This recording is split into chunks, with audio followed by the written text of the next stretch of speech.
buenas noches y bienvenidos a este segundo programa de alto voltaje que hoy miércoles hace más referencia que nunca a lo que está ocurriendo con la factura de la luz. Miren lo que tengo aquí, una bombilla, una simple bombilla que tantos quebraderos de cabeza provoca entre las familias y entre las empresas cada vez que les llega el recibo a final de mes. La electricidad ha vuelto a incrementarse este último mes un 46%, que es lo que ha subido la factura media de un hogar. Abril suele ser un mes con pocos sustos, pero la unión de varios factores ha provocado un incremento que, si además lo comparamos con el mismo mes del año pasado, cuando estábamos en pleno confinamiento y el precio se derrumbó, nos podemos llevar esta vez un buen susto. Hoy vamos a explicar qué es lo que está ocurriendo en el mercado eléctrico, vamos a aclarar el complejo sistema por el que se forman los precios y vamos a aconsejar qué se hace ante este tipo de situaciones. Esto es muy importante para el consumidor. Además, vamos a anticipar cómo será la factura que llega en apenas un mes. Se supone que para que sea más clara, así nos lo dijo la secretaria de Estado de Energía en el primer programa de la semana pasada, cuando nos indicó que habrá una campaña que lanzará el Gobierno para informar a 27 millones de consumidores que siguen sin aclararse por qué ahora pagan más, por qué pueden pagar menos y cómo es su recibo de la luz.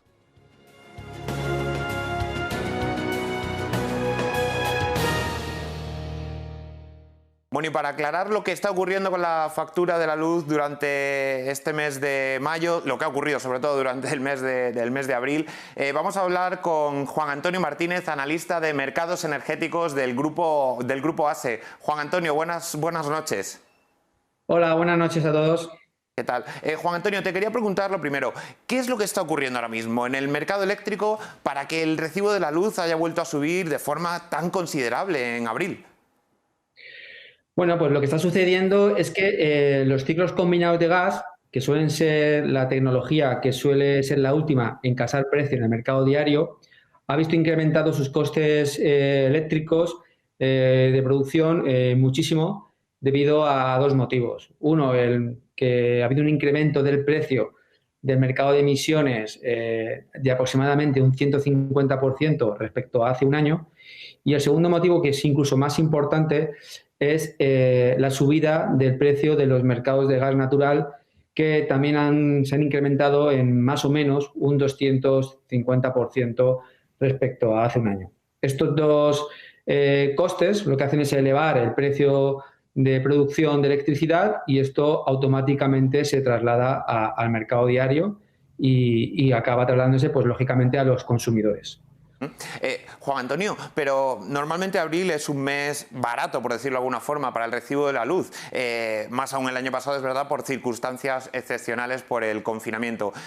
¿Se esperaba en este caso, en abril, este repunte en un mes tan habitualmente benigno para la factura o ha sido realmente una sorpresa para todos?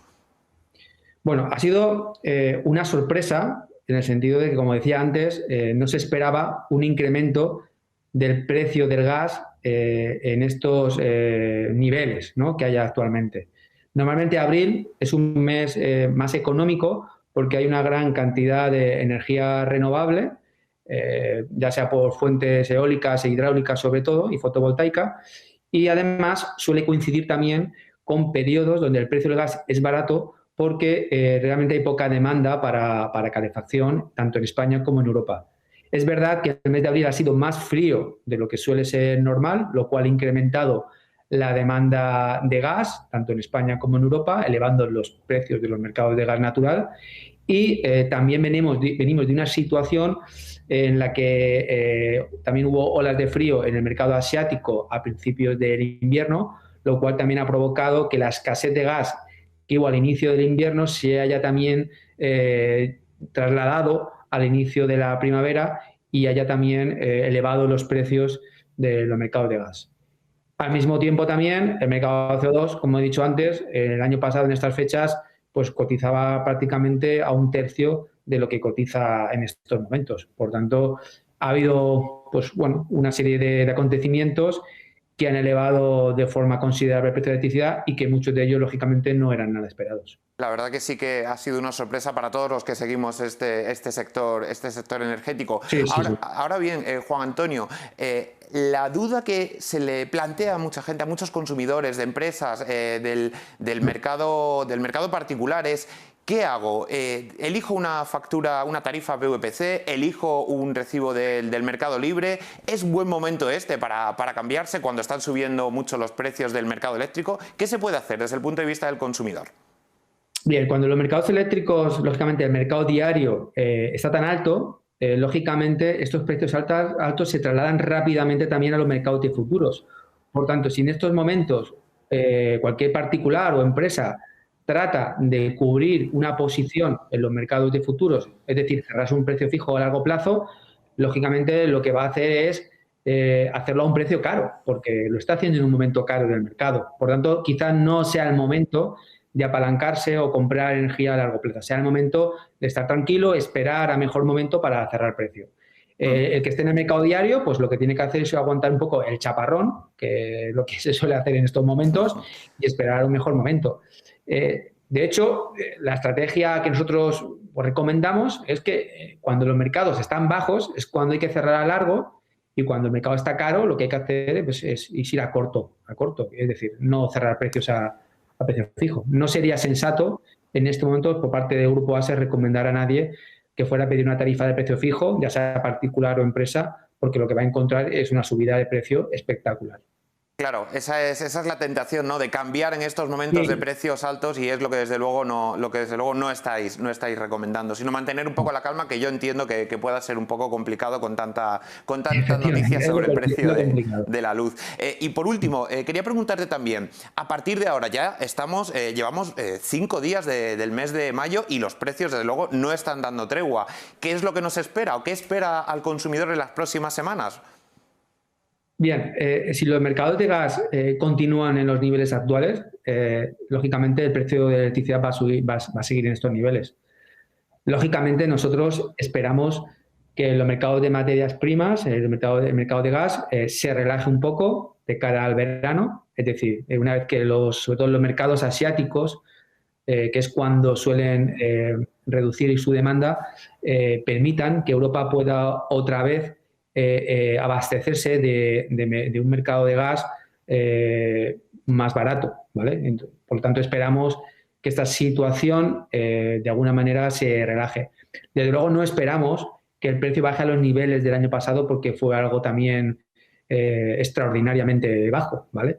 Entonces, bueno, sí que esperamos que el precio se mantenga en un nivel alto si lo comparamos con el año pasado, pero no en estos niveles. Por tanto, bueno, en las próximas semanas esperamos que el precio se vaya relajando poco a poco a medida que va entrando gas de una manera más barata a los mercados, y bueno, y esperamos también que la climatología, las energías renovables, pues también ayuden a bajar el precio. También es verdad que en estas últimas semanas, hay alguna central nuclear que se ha desacoplado por unas paradas no programadas, y por tanto también esperamos que la producción nuclear y renovable ayude un poco también a bajar el precio en las próximas semanas. Pues lo iremos viendo, vamos a ver si es así. A medida que va transcurriendo la primavera, se estabiliza la meteorología y los consumidores, tanto empresas como particulares, pueden verlo.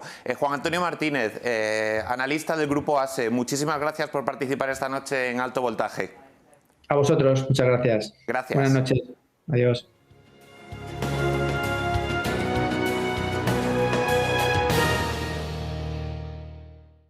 Bueno, pues seguimos desgranando esta noche de Alto Voltaje qué es lo que está ocurriendo con la factura de la luz y qué es lo que nos espera de ella en las próximas semanas. Para ello contamos ahora con Francisco Valverde, responsable del área de renovables de Menta Energía. Francisco, Paco, buenas noches, ¿qué tal? Buenas noches, José María. Bien, bien. Encantados de contar contigo. Paco, siempre hay, mes tras mes, cuando finaliza todos los periodos, siempre hay alguna justificación, alguna explicación sobre qué es lo que está ocurriendo en el mercado eléctrico. Cuando no es el mercado internacional, es por el mix de las energías, por los derechos de CO2, por la meteorología. Bueno, ¿qué es lo que podemos decirle a los consumidores que ha ocurrido este mes de abril y por qué siempre hay una justificación a la que agarrarse para decir que los precios han subido? Justificación porque queremos dar la justificación, efectivamente.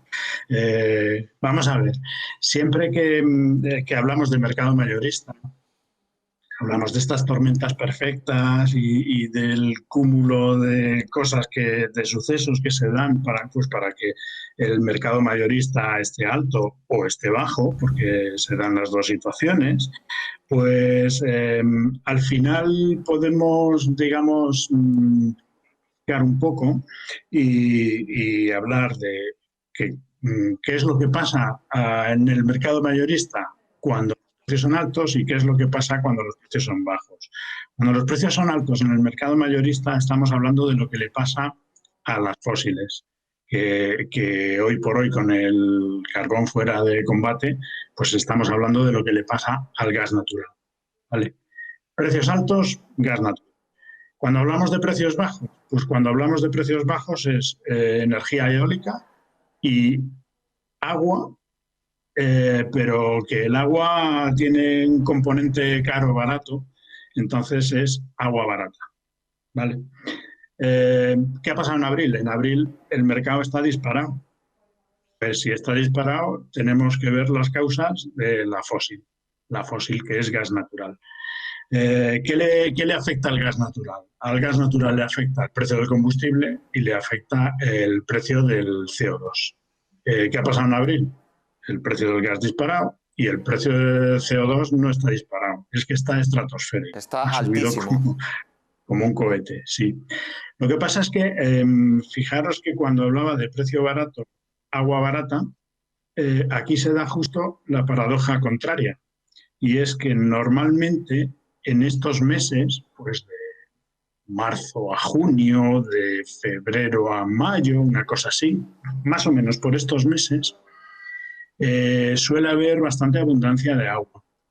Y los embalses normalmente suelen coger nivel. Los embalses hidroeléctricos, me refiero. Estamos hablando de electricidad del mercado mayorista, pues tenemos que hablar exclusivamente de los embalses hidroeléctricos. Pues llevamos 2 meses con una anormalidad muy potente y es que los embalses hidroeléctricos están bajando reservas. ¿Eso qué significa? Pues significa que no hay necesidad de hacer desaguados, que es cuando la electricidad hidroeléctrica es muy barata. Y si no hay esta necesidad, el agua toma el precio de la energía que sustituye, que es el gas natural. Quiere decirse que es una paradoja fuera de lo normal. El agua que no emite CO2 le afecta al CO2, porque coge el precio del gas natural. El agua bueno, normalmente es gratis porque viene por aportes fluviales, sin embargo, le afecta el precio del gas natural. ¿Qué ha pasado en abril? Pues se han juntado esos 3 factores. Precio del gas natural caro, precio del CO2 muy caro y embalses hidroeléctricos a la baja. O sea, energía hidroeléctrica muy cara. Uh-huh. ¿Se prevé, Paco, que pueda seguir así en las próximas semanas? Porque ya sabes que esto genera una serie de dudas a veces. La Comisión Nacional de Competencia ha actuado en algunas ocasiones, en puntuales ocasiones. ¿Qué es lo que podemos decir al respecto? Pues mira, yo a finales de marzo, viendo el panorama, digo, tranquilos, vamos a ver qué pasa en abril y en mayo, porque pues es época de desagües, es época de lluvias, es época de tener agua barata y quizás esto sea pues algo coyuntural, pero es que ha pasado todo abril y los embalses han seguido a la baja y ahora en estos primeros días de mayo han seguido más a la baja. El precio del CO2 no hay motivos para pensar que cambie. El gas natural en algún momento debería de aflojar, eso sí. Entonces, puede que veamos ligeras disminuciones de precio, pero yo no creo que sea ya nada espectacular. Grandes trombas de agua ya creo que no va a haber, deshielos. Parece ser que con los niveles que tenemos de embalse igual ya tampoco conseguimos tener un agua así baratita. Es época, la estacionalidad de la energía eólica ya va a ir cada vez a menos, simplemente, ya digo, por estacionalidad, va a influir cada vez menos con lo cual no va a haber nada, no va a haber factores que contrarresten el hecho de tener unos precios altos. Así que me temo que nos va a tocar sufrir. Va a haber que, digamos, aguantar un poco con estos precios. No quiere decir estos en concreto, pero sí en este entorno, ¿no? ¿Verdad? Con lo que tengamos en los próximos meses. Y en los próximos meses, a partir del 1 de junio, precisamente llega una nueva factura de la luz. Una factura de la luz con 6 tramos. Paco, ¿crees que esta medida va a solucionar el problema, por lo menos de eficiencia energética, de que la gente consuma a determinadas horas y, por lo tanto, ahorre en el recibo que le pueda llegar a partir de mediados de año? A ver, es que tengo aquí un conflicto de ideas que no sé muy bien por dónde van a salir. En principio, los 6 periodos son para empresas y para industrias. Algo que las grandes empresas y grandes industrias ya estaban acostumbradas a los 6 periodos.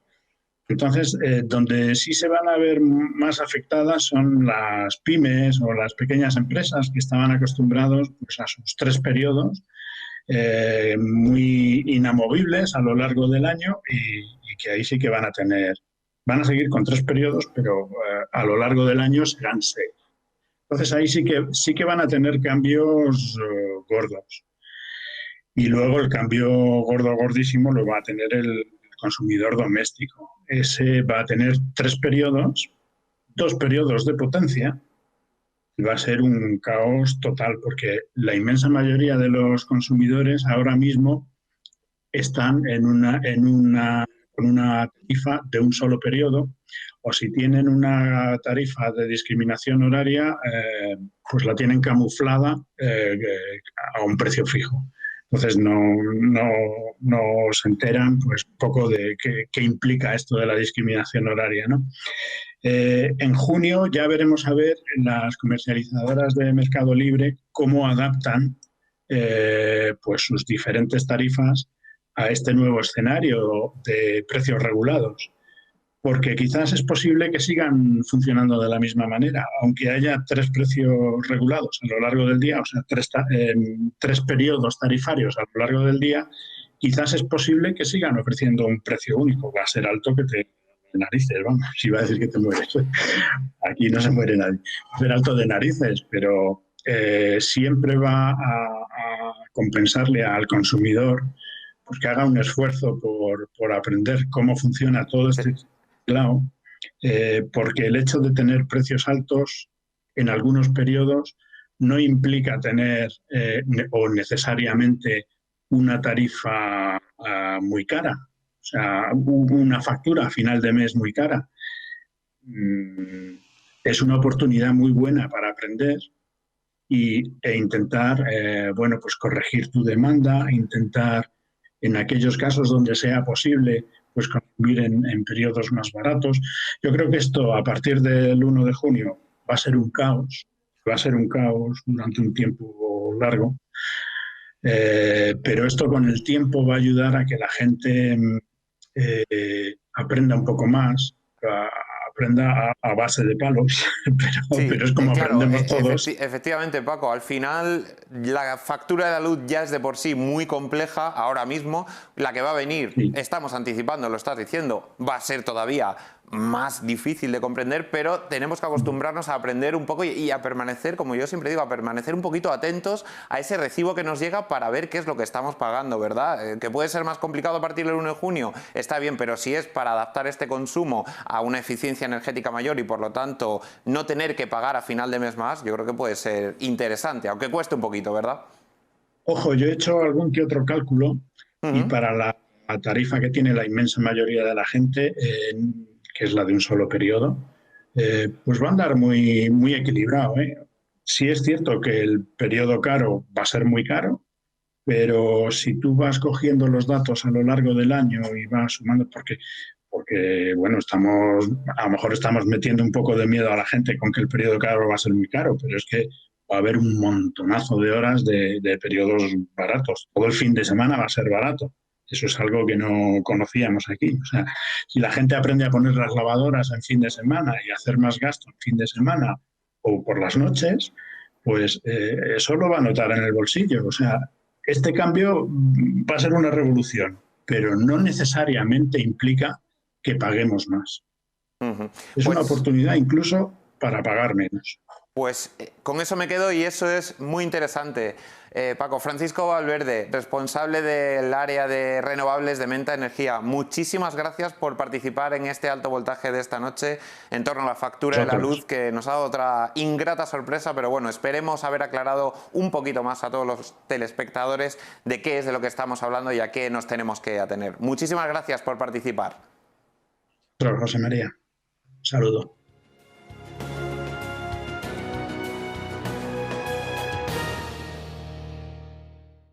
Seguimos en este alto voltaje, esta vez con Carlos Solé, socio responsable de Economics and Regulation de KPMG en España.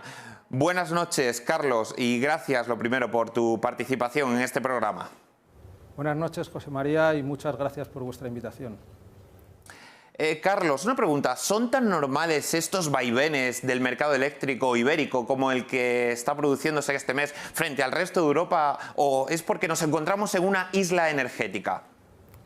La formación de los precios en el mercado de electricidad depende fundamentalmente de la demanda que hay que cubrir y de las tecnologías que van a participar en esa cobertura y sus costes de producción. Así, por ejemplo, cuando tenemos situaciones como la que estamos viendo estos días, con elevado coste de la materia prima del gas natural o de los costes de los derechos de emisión, donde la tonelada está cotizando por encima de los 45 euros, esos efectos se traducen en la formación de los precios. Pues de la misma manera también, como una mayor o menor participación de las energías renovables en la cesta de producción o la situación de la demanda, como pudimos ver en los últimos meses con la crisis del COVID, pues todo ello afecta a esa formación de los precios. Y afecta no solo al caso de España, sino que esto es común a todos los países europeos, porque la plataforma de formación de los precios que tenemos en los mercados es común a todos ellos, de forma que si no tenemos situaciones de congestiones en las líneas de interconexión que unen los países y las regiones, el precio es único, el resultado de esa plataforma es único. Si observamos la realidad de lo que ha ocurrido en estos últimos meses, por ejemplo, en el caso del mes de enero, en la península ibérica tuvimos un precio de 60 euros megavatio hora, en el caso de Alemania de 53 y en el caso de Noruega de 48. Y en el mes de marzo, recientemente, esos 60 se convirtieron en 45 en la península ibérica, los 53 de Alemania en 47 y los 48 de Noruega en 41. Ahí se ve un efecto donde la región que puede tener menor capacidad de interconexión, como es la península ibérica, sí que puede tener esta observación de que hay una mayor diferencia en cuanto a los precios que se producen en esa región y el resto de Europa. Pero en definitiva es un efecto que se produce de manera común a todos los países europeos por cómo son los factores fundamentales que intervienen en la formación de los precios. Sí, Carlos, también te quería preguntar, ¿el sistema de formación de precios eléctricos marginal que existe en España, este pool, tiene alguna alternativa? ¿Es posible aplicar algún cortafuego para evitar estas subidas tan importantes de la electricidad, como algunos políticos dicen? Bueno, como decía antes, el esquema es común para todos los países europeos. Desde el año 2014 existe esa plataforma, es única, a través de la gestión que hacen la unidad, la asociación de los operadores del mercado, y eso sería lo que llamamos el mercado organizado. Ahí acuden compradores y vendedores y el precio de referencia es el que resulta en ese mercado. Pero la regulación de todos los países contempla también la posibilidad de que, además de esa participación vía un mercado organizado, se puedan establecer los contratos bilaterales físicos entre productores y comercializadores o productores y directamente consumidores al precio que pacten entre ellos de manera libre. Evidentemente, en lógica económica tendrán como referencia la formación de los precios del mercado organizado, pero la decisión de formar esas modalidades de contratación es libre. Por ejemplo, en el caso reciente del mes de marzo, la cantidad de energía que va a través o que fue a través de esa modalidad de contratación bilateral, dependiendo de los días, pues estuvo entre el 15 y el 35%. Y lo que es importante también ver es que en esas reglas únicas que establece Europa para tener esa plataforma de formación de precios única, pues se homogeneizan cosas. Y una de ellas fue, por ejemplo, eliminar los caps de precios, los límites de precios que podrían existir en algunas regiones, en algunos países, sobre las ofertas que los productores ponen en ese mercado. En definitiva, es un modelo de formación de precios libre, donde los agentes desde el lado de la producción y de la demanda toman sus decisiones económicas para la compra y venta de energía, eso sí, bajo la supervisión de los organismos reguladores y de la competencia. Claro, Carlos. Y por otra parte, ¿la elevada penetración de renovables producirá a medio y largo plazo una bajada de precios, como se está esperando y como se estima por parte de todos los agentes del sector? Efectivamente, eso es uno de los efectos que se han de esperar con la penetración tan importante que tenemos prevista para las energías renovables, y eso es lo que estamos viendo nosotros también en los modelos de simulación del mercado que tenemos en KPMG. Vemos que efectivamente se produce esa tendencia que se explica desde un punto de vista técnico, porque las energías renovables son tecnologías con costes de producción más reducidos que otras tecnologías que tienen que comprar un combustible, por ejemplo, y cuando hay mayor cuota, mayor penetración de renovables, quedan desplazadas las tecnologías de mayor coste variable, y eso produce un efecto en la reducción de los precios. Ese sería un efecto. Y el segundo sería la volatilidad, es decir, el recurso renovable. Cuando no tenemos el viento, el sol, el agua, pues hay que usar estas otras tecnologías de respaldo, de cobertura, y eso lógicamente supone que hay horas, a medida de que esa energía renovable pues tiene menor predictibilidad de cuándo va a ocurrir la producción, pues se produce que hay diferencias en ese precio horario, que por ejemplo en el mes de enero llegamos a ver horas donde el precio alcanzó cifras de 180 euros megavatio hora como precio máximo en ese entorno, y también horas donde el precio del mercado fue cero o en torno a cero. Luego eso ocurre como consecuencia finalmente de que esa energía renovable pues no tiene la certidumbre en cuanto a su producción como tienen otras tecnologías más controlables, y el efecto de su no conocimiento produce volatilidad en los precios. También quería preguntarte, ¿hasta qué punto son necesarias las tecnologías de respaldo? Por los que lo sepa la gente, el respaldo es todas esas centrales que no son renovables y que tienen que estar ahí para garantizar el suministro de todo el sistema cuando no hay lluvia, cuando no hay viento o cuando el sol no produce electricidad. Pues van a ser tecnologías clave para el desarrollo de toda esta transición energética ambiciosa que tenemos para llegar a conseguir más de un 70% del mix eléctrico cubierto con energías renovables, porque, como decía antes, pues cuando no tengamos el recurso renovable, el sol, el agua o el viento, tendremos que tener pues otras tecnologías de producción, los ciclos combinados de gas, los sistemas de almacenamiento, que es otra de las líneas estratégicas claras que se plantea no solo en nuestro país, sino a nivel europeo, con gran ambición de desarrollo también pues de tecnologías como pueden ser las centrales de bombeo, las centrales termosolares con almacenamiento e incluso las baterías, que ahí están quizá con cierta incógnita todavía para ver cuál es su capacidad real en la cobertura de la demanda, pero sin duda que serán desarrollos y evoluciones tecnológicas absolutamente necesarias para alcanzar esa cobertura de la demanda del 70% o más con energías renovables. Bueno, pues Carlos Solé, muchas gracias por tu participación en este programa de Alto Voltaje. Buenas noches. Muchas gracias a vosotros y enhorabuena por el programa. Buenas noches.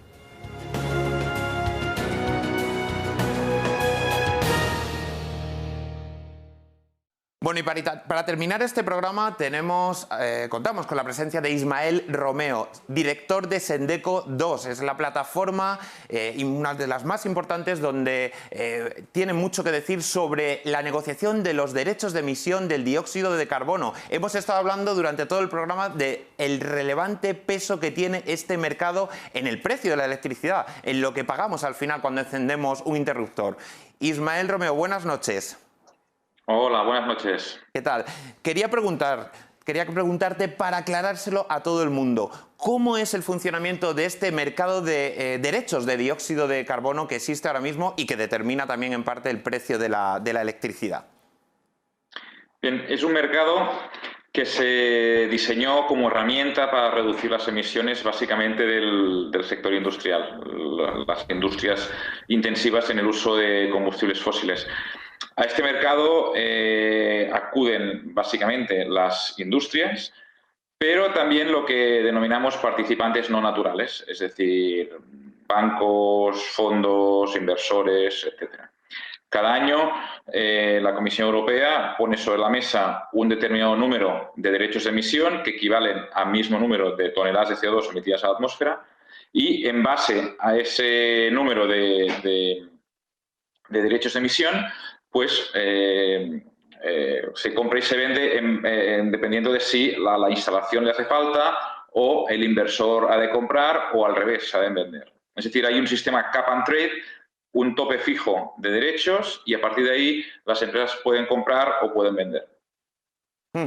Ismael, ¿y a qué se debe, digamos, el incremento que ha sufrido este mercado en las últimas semanas? ¿Esto es consecuencia, lo han apuntado, incluso la vicepresidenta Teresa Rivera lo comentaba ayer, esto se debe sobre todo a que somos muchísimo más ambiciosos en la Unión Europea para alcanzar los objetivos de sostenibilidad y por lo tanto esto se refleja en este mercado? Es decir, nos está costando dinero conseguir esos objetivos, pero es lo que tenemos que hacer para alcanzarlos.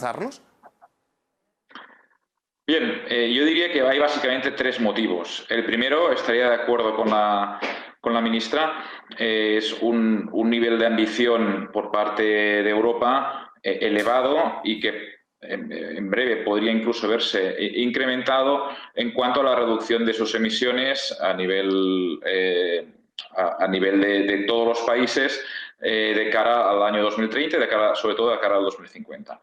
Eso hace que una reducción de emisiones, pues bueno, al final lo que establece es que haya mayor demanda de derechos de emisión a medio y largo plazo y por lo tanto, pues bueno, que pueda hacer subir el precio. Un segundo, en esta misma línea, también desde el punto de vista de la Administración, hay una voluntad por parte de la Comisión de que el nivel de precio sea un nivel de precio que sirva como señal de cara al cambio tecnológico. Si el derecho de emisión vale 2 o 3 euros, pues seguramente no voy a tener incentivo para fomentar el cambio tecnológico en mi organización. Voy a pagar esos 2 o 3 euros y ya está, me sale mucho más a cuenta. En cambio, si el precio está a niveles de 20, 25 euros, pues evidentemente pues voy a tener más incentivo. Esa es una cuestión importante. La segunda cuestión es el tema especulativo. Es decir, como hemos dicho, ha habido una voluntad mantenida por parte de la Administración. Cuando hablo de Administración, sobre todo de la Administración europea, de mantener los precios o de subir los precios desde niveles mucho más bajos a los que estaban hasta 2018 a niveles en torno a 20-25 euros, que es lo que se estimaba en un principio que podría estar el derecho de emisión a estas alturas.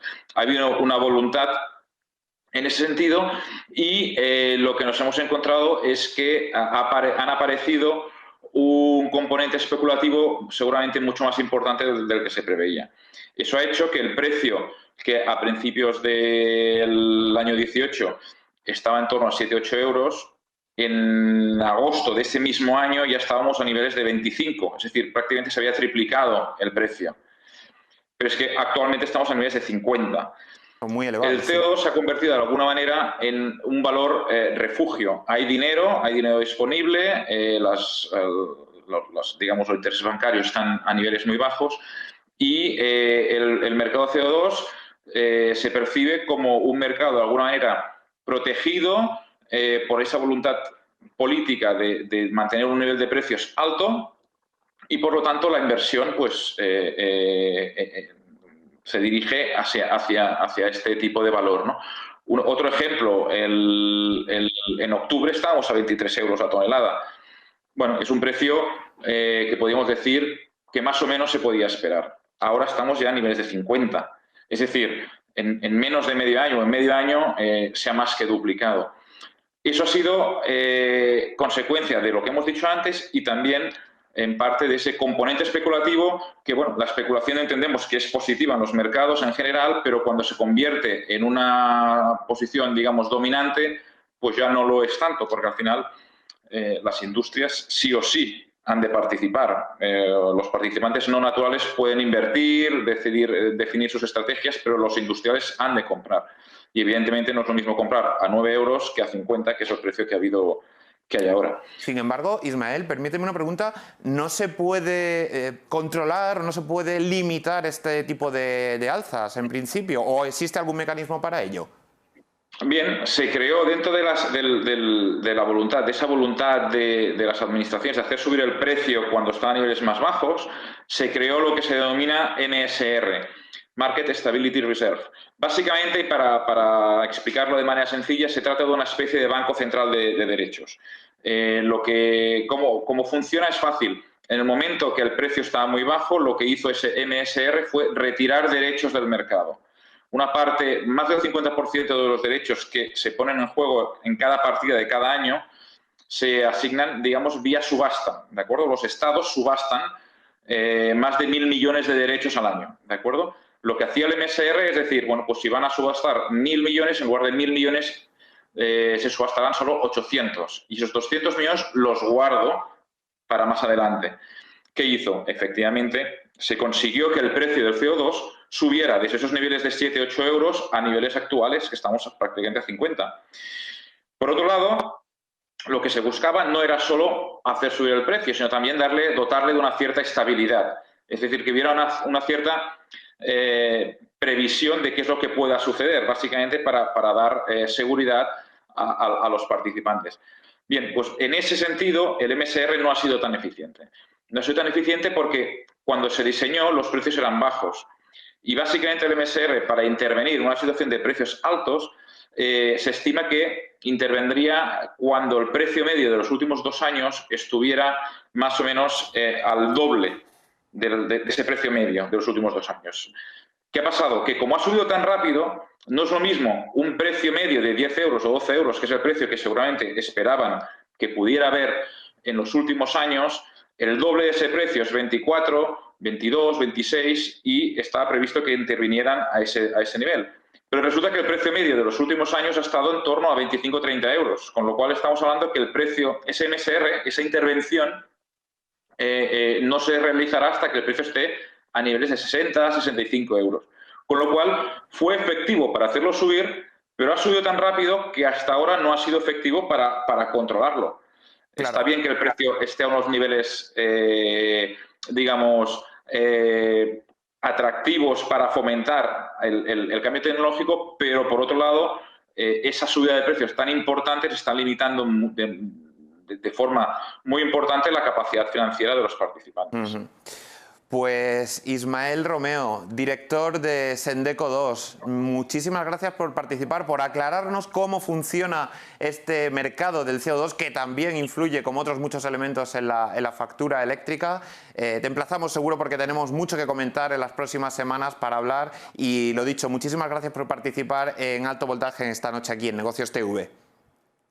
Me gustaría añadir una tercera cuestión, como sé que esto lo cortas y lo añades. Sí. El tercer motivo por el cual el precio ha subido también ha sido porque a finales del mes de abril, y eso es bastante coyuntural, es el periodo de entrega de los derechos de emisión correspondiente a las emisiones del año 2020.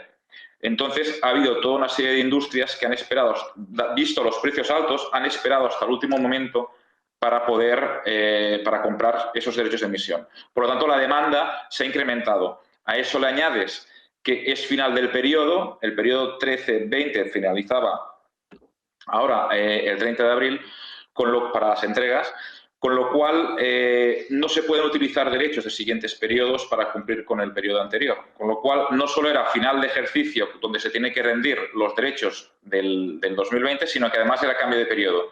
Todo eso ha incrementado de sobremanera la demanda de derechos de emisión y ha hecho pues que el precio, pues, conjuntamente con las otras situaciones, pues haya subido de manera exponencial.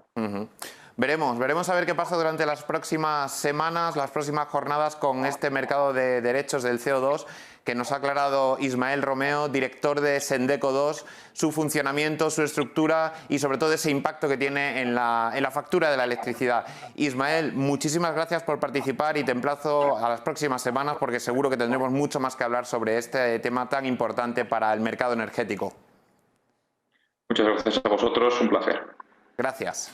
Bueno, pues después de este programa hemos podido ver cómo funciona el recibo de la electricidad, a qué se ha debido esta subida tan importante de los precios durante el mes de abril, qué es lo que nos espera en mayo y sobre todo a partir de junio, a partir del 1 de junio, que es cuando llegará ese nuevo recibo para industrias, para empresas y para particulares. Esperamos haber aclarado muchas dudas que existen en torno a la factura eléctrica. Y recuerden, nos vemos la próxima semana en una nueva edición interesantísima, seguro, de Alto Voltaje. Buenas noches.